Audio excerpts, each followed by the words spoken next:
Last June, I felt like I needed a little extra push in my running routine, so I set a goal that felt both exciting and slightly terrifying.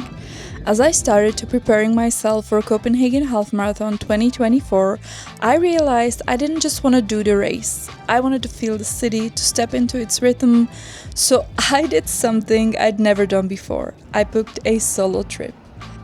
I stayed for 2 nights in a little old apartment, a typical Copenhagen flat with creaky floors and cozy charm. It felt so good to slow down and imagine what it's like to actually live here. On my first evening, I went to the lakes. This is the place where my running journey started.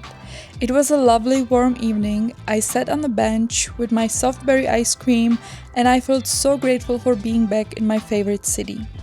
Simple things, but they made me feel grounded, like I wasn't just visiting but really experiencing the city. For someone who used to be afraid of traveling alone, this was a huge thing, a quiet act of bravery I didn't know I needed.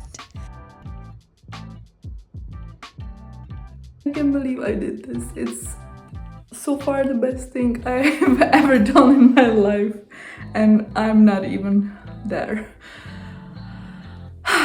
Let's go.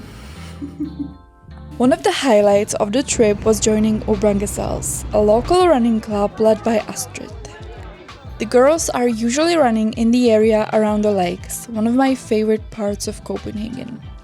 Joining the girls felt like stepping into something soft and familiar. It felt like exactly the kind of inspiration I had been craving. And I finally met Astrid, who's been inspiring my running journey for months. The rest of the day I treated myself with going to my favorite spots, so I visited the most famous bakery called Juno the Bakery and got their strawberry cream bun.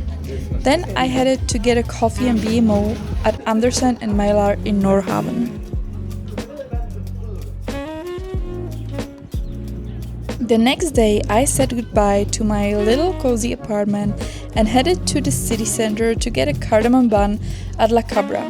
And I also visited few stores in the city center.